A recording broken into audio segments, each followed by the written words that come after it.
तो फिर वापस ला के देती जो आप फाइल लेके गए थे। बैग में क्या कर रही है? अरे मैम वो है ना एक्चुअली मांग रहे थे तो मम्मी बोला था उनको दे देना, वो आए नहीं मेरे। करें स्टार्ट। आज हम ऑर्गेनिक का चैप्टर पढ़ेंगे, कार्बोक्सिलिक एसिड। ठीक है, कार्बोक्सिलिक एसिड क्या होता है,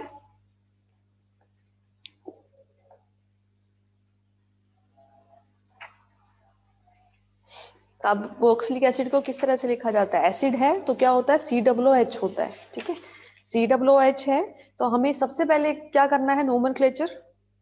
ठीक है, और उसकी स्ट्रक्चर किस तरह से होती है, ऑर्बिटल उसका डायग्राम देखेंगे किस तरह से होता है एसिड का। ठीक है, उसके बाद में देखेंगे उसकी फिजिकल प्रॉपर्टीज। फिजिकल प्रॉपर्टी में उसका एसिडिक स्ट्रेंथ मेन है। ठीक है, सबसे पहले है नोमेनक्लेचर। तो नोमेनक्लेचर में आप देखो कि अगर हम ट्राइवियल मेथड ले, ठीक है, यानी रूढ़ नाम पद्धति अगर हम लेते हैं तो रूढ़ नाम पद्धति के अंदर नाम लिखे जाते हैं formic acid, acetic acid, butyric acid, ऐसे। ठीक है, पहला टॉपिक है हमारा नोमेनक्लेचर। ठीक है, नोमेनक्लेचर में सबसे पहले जो हमारी मेथड आता है वो आता है ट्राइवियल मेथड या रूढ़ नाम पद्धति।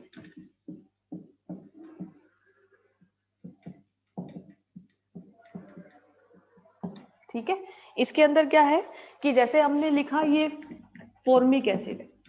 फॉर्मिक एसिड किसके बेस पे नाम है, फॉर्मिका के बेस पे, फॉर्मिक अम्ल,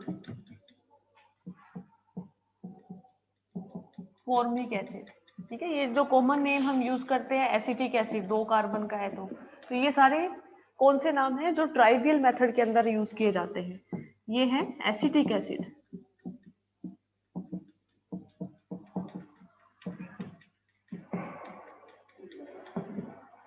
ठीक है, अगर हम 4 कार्बन का लेते हैं तो ये होगा ब्यूटेरिक एसिड।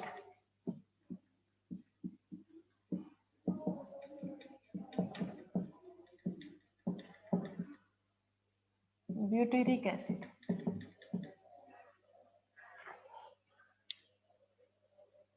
ठीक है, तो ये कॉमन नेम जो है ये कहाँ से लिए जाते हैं, जैसे फॉर्म लिया फॉर्मिका से। ठीक है, जो क्या होती है, आंट्स, चींटियां होती है। ठीक है, उससे एसिड जो है वो एसिटम यानी विनेगर से लिया है उसका एसिड, उससे एसिटिक एसिड। और जैसे हमने ब्यूटेरियम लिया है, ब्यूटेरियम जो होता है वो होता है बटर। ठीक है, यानी ये क्या है, कुछ कॉमन नेम के बेस पर हमने क्या लिया, इन सब का नाम लिख दिया है। ठीक है, तो हमें क्या है, ज्यादातर हम इन 2 या 4 जितने भी ये 2-3 एग्जाम्पल हैं इनका हम ये रूट नेम पद्धति का यूज करते हैं हर जगह। ठीक है, इसके अलावा बाकी के कंपाउंड्स का ज्यादा यूज नहीं किया जाता है। ठीक है, लेकिन अगर आपको नाम लिखना है तो आप कैसे लिखोगे, ये ब्यूटेरिक एसिड है तो 3 कार्बन का होगा तो वो प्रोपिनिक एसिड होगा। ठीक है, इसी तरह से नाम आएंगे। ठीक है, वो सारे नाम भी इसी तरह से आते हैं। लेकिन अगर हम इसका डेराइव्ड नेम लिखते हैं तो डेराइव्ड नेम कैसे आएगा, डेराइव्ड नेम आएगा जैसे ये है तो ये क्या है, ये लेते हैं हम CH3CH2COOH। ठीक है, ये हमारा क्या है, एसिटिक एसिड है ना। 3 कार्बन है, 3 में से 2 कार्बन वाला जो एसिड है वो क्या होता है, हमारा एसिटिक एसिड। ठीक है, तो डेराइव्ड नेम में क्या आएगा कि ये हमारी मेन सीरीज होगी एसिटिक एसिड की, इसके साथ में क्या जुड़ा हुआ है, एक मेथिल जुड़ा हुआ है तो ये क्या होगा, methyl acetic acid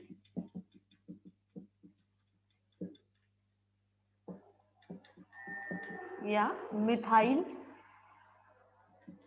acetic acid. इस तरह से इनके नाम आएंगे। इसी तरह अगर हमने क्या किया, इसी एक कार्बन पर 2 मिथाइल ग्रुप जोड़ दिए तो ये क्या होगा, ये डाई मिथाइल एसिटिक एसिड। ठीक है, ये क्या होगा, डाई मेथिल एसिटिक एसिड।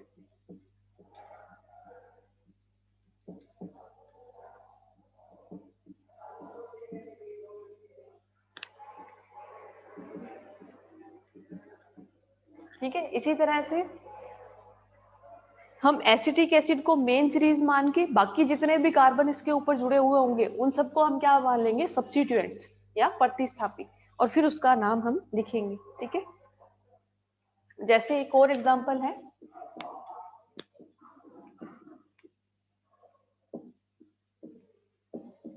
ये इसका नाम बताओ क्या होगा, डिराइव्ड नेम।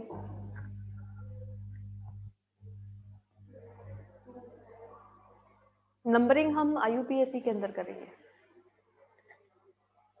यहाँ पे जितने भी सब्स्टिट्यूएंट है उनको बस अल्फाबेटिकली लिख दो।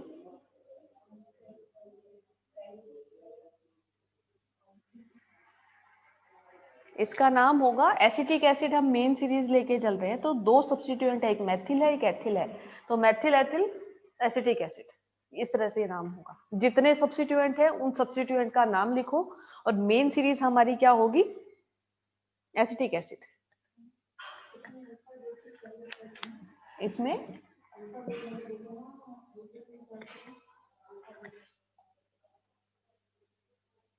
ठीक है, मतलब रूढ़ पद्धति के अंदर जितने भी नाम हैं उन सब नाम के पीछे क्या है, एक एसिड लगाया गया है। ठीक है, तो अगर 3 कार्बन का है तो प्रोपिरिक एसिड। ठीक है, डेराइव में क्या होगा, डेराइव में हम मेन सीरीज लेके चलेंगे एसिटिक एसिड की, उसके अलावा एसिटिक एसिड वाले फॉर्मूले के ऊपर जितने भी ग्रुप जुड़े हुए हैं वो सारे क्या होंगे, सब्स्टिट्यूएंट्स होंगे, और उनको अल्फाबेटिकली एसिटिक एसिड के आगे लिख दिया जाएगा।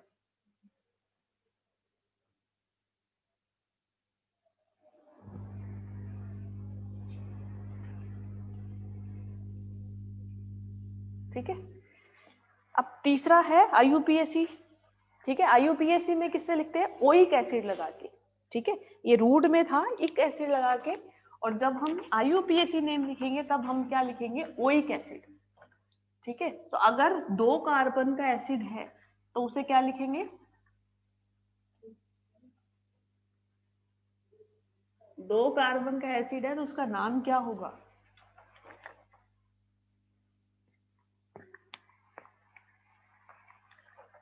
2 कार्बन का एसिड तो नाम क्या होगा।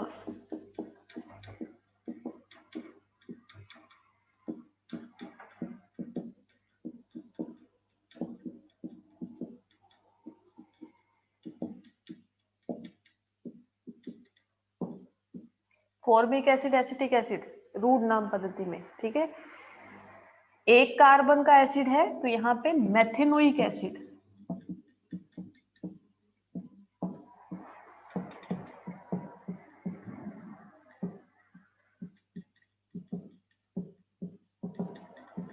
ठीक है, ये 2 कार्बन का एसिड है तो एथिनोइक एसिड।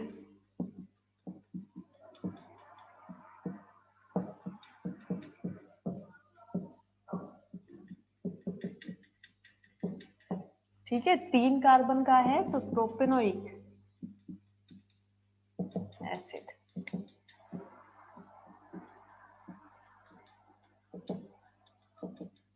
ठीक है,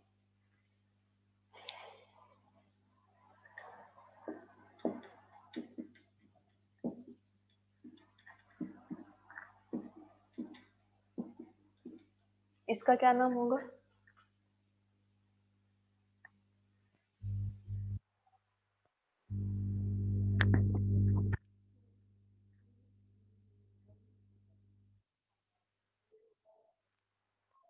to three methyl, 2,3 di methyl, है ना, 2 और 3 पर क्या है, मेथिल और मेथिल है तो डाई मिथाइल। ठीक है, 2,3 डाई मेथिल ब्यूटेनोइक एसिड, है ना, ब्यूटेनोइक अम्ल, या 2,3 डाई मिथाइल ब्यूटेनोइक एसिड। ठीक है,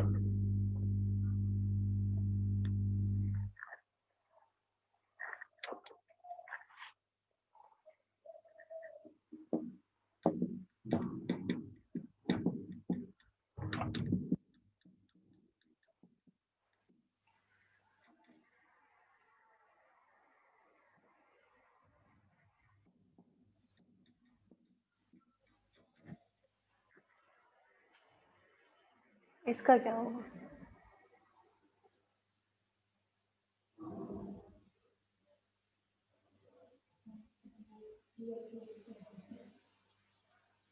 फॉर्मिल बोलते हैं, फॉर्मिल, CHO को।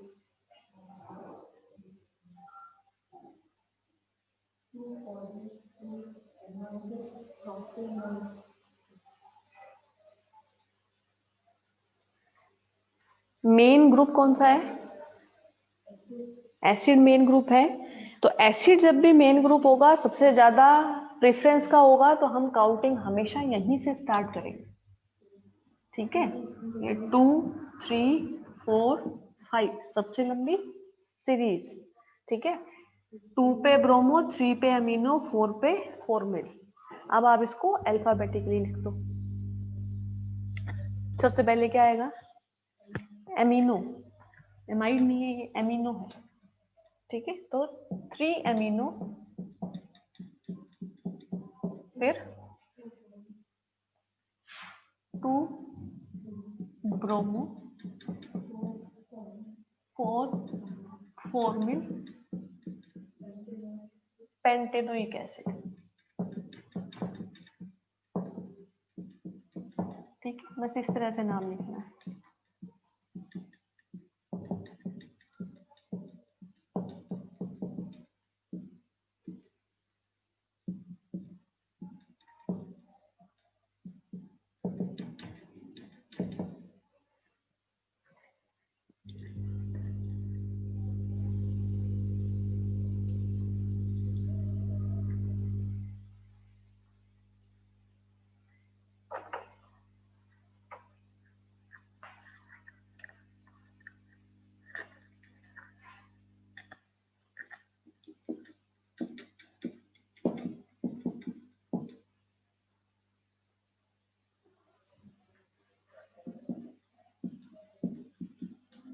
इसका क्या नाम होगा?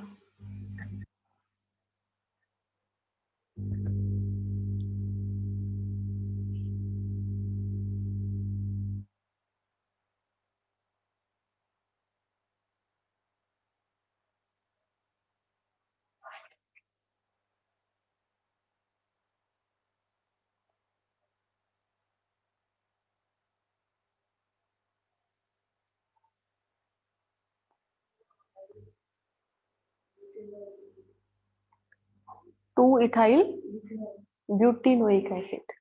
ठीक है, मेन सीरीज हम क्या लेंगे? 1, 2 एंड 3, ये। ठीक है, तो ये क्या होगा? 2 एथिल ब्यूटिनोइक अम्ल, या इसे लिखेंगे 2 इथाइल ब्यूटिनोइक एसिड। ठीक है, ब्यूटिनोइक आएगा यहाँ पे, क्योंकि एल्कीन है यहाँ पे।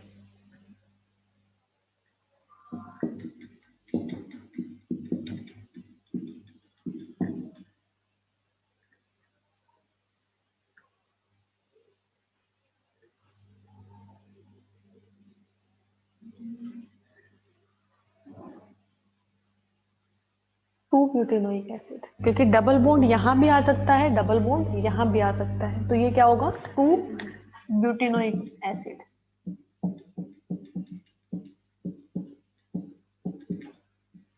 To butanoic acid.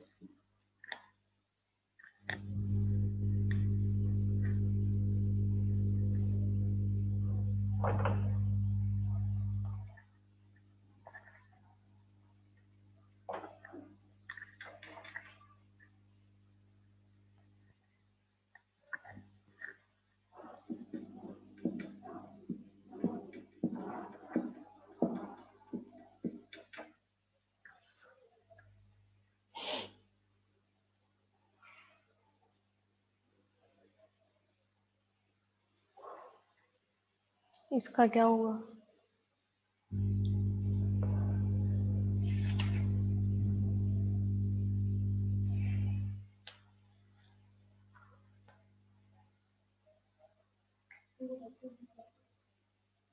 To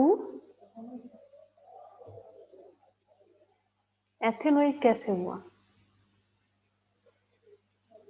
acid का जो कार्बोक्सिलिक ग्रुप है उसको हमेशा हम मेन सीरीज में काउंट करते हैं, ठीक है।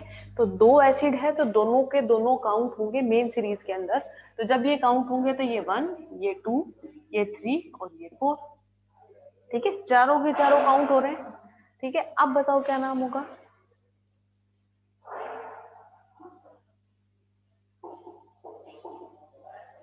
मेन सीरीज ब्यूटेन है, 4 कार्बन है। अगर सीधा आप ब्यूटेनोइक एसिड लिखते हो तो मतलब क्या है, इसमें सिर्फ एक ही एसिडिक ग्रुप है, दूसरा नहीं है। तो दूसरे को कैसे लिखोगे?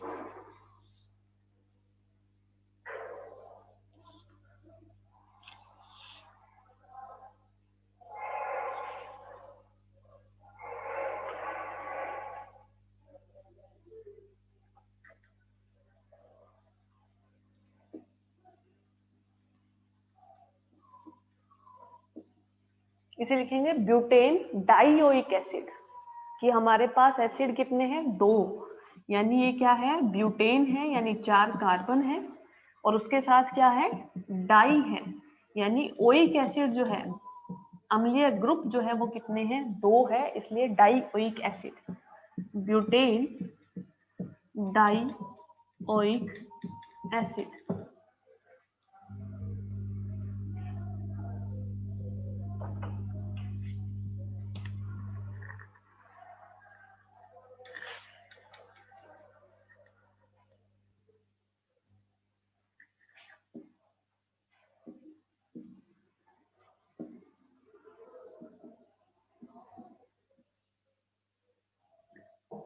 इन दोनों के नाम क्या होंगे?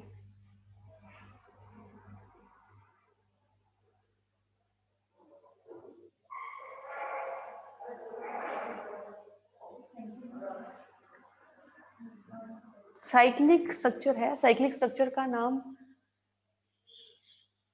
क्या पता चलेगा कि ये साइक्लिक स्ट्रक्चर है? अगर आप सीधा पेंटेनोइक एसिड लिखते हो तो आपने क्या किया?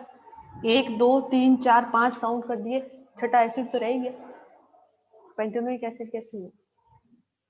आपने बोला पेंटेनोइक एसिड है ना, तो पेंटेनोइक एसिड हम कब लिखते हैं? जब हमारे पास सीरीज कितने कार्बन की हो? 5 कार्बन की, है ना, और विद COOH। तो यहाँ पे ये कितने? 1 2 3 4 5 और 6, ठीक है। और सिंपल अगर जैसे आप कह रहे हो कि 6 कार्बन है तो हम क्या लिख दें? हेक्सेनोइक एसिड।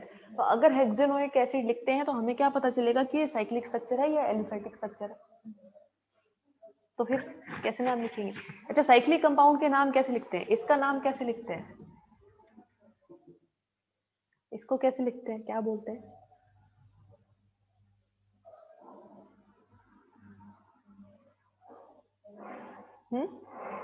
ये बेंजीन है? ये क्या है? ये बेंजीन है? ये क्या है? ये बेंजीन है, क्योंकि ये एरोमेटिक स्ट्रक्चर होती है। ये साइक्लोहेक्सेन है, साइक्लोहेक्सेन, ठीक है। ये साइक्लोपेंटेन, जब भी साइक्लिक स्ट्रक्चर आती है उसके नाम के आगे साइक्लो लगता है, ठीक है। तो ऐसे ही इसमें लगेगा।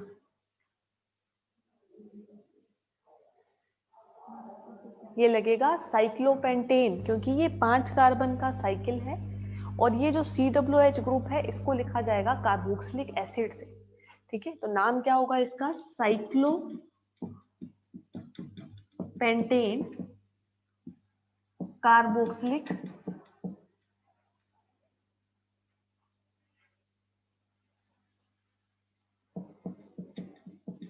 अम्ल, ठीक है। साइक्लोपेंटेन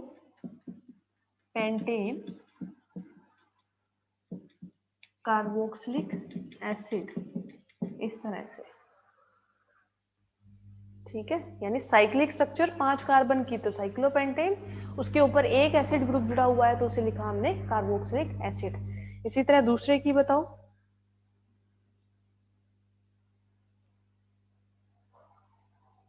वही साइक्लोहेक्सेन आपका मेन, ठीक है। इस पे प्रतिस्थापी है 1, इस प्रतिस्थापी का नंबर लिखो 3, ठीक है। हम इधर से ही काउंटिंग करेंगे। तो ये क्या है? 3 मेथिल या 3 मिथाइल साइक्लोहेक्सेन और कार्बोक्सिलिक एसिड, इस तरह से ये इसका नाम।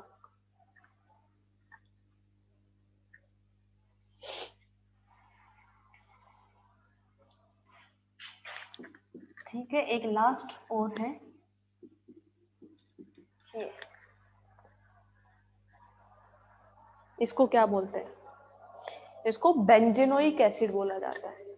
ठीक है, बेंजीन रिंग पर जब भी ये कार्बन होता है तो उसे बेंज बोलते हैं, और ये एसिड है इसलिए बेंजेनोइक एसिड। बेंजोइक एसिड, बेंजेनोइक नहीं, बेंजोइक अम्ल, बेंजोइक एसिड। ठीक है, बिल्कुल एरोमेटिक है। ठीक है, अब इसके ऊपर कोई भी प्रतिस्थापी जोड़ दो, आप प्रतिस्थापियों के आगे नाम लिख दोगे और पीछे आपका बेंजोइक एसिड लग जाएगा। ठीक है, ये हमारा नोमेनक्लेचर कंप्लीट हो गया। कल वाली क्लास में हम क्या पढ़ेंगे, इसकी स्ट्रक्चर और बॉन्डिंग किस तरह की होती है। ठीक है, कि जो COOH ग्रुप है, COOH समूह है, उसमें कौन कौन से बॉन्ड मिलते हैं, कौन सा हाइब्रिडाइजेशन मिलता है, उसका ऑर्बिटल डायग्राम किस तरह से बनेगा। ठीक है, वो हम देखेंगे, ऑर्बिटल डायग्राम बना के देखेंगे।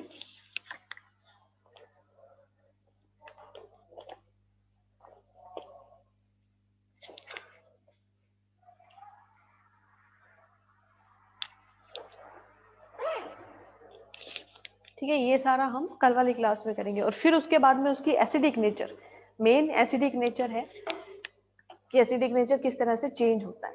ठीक है।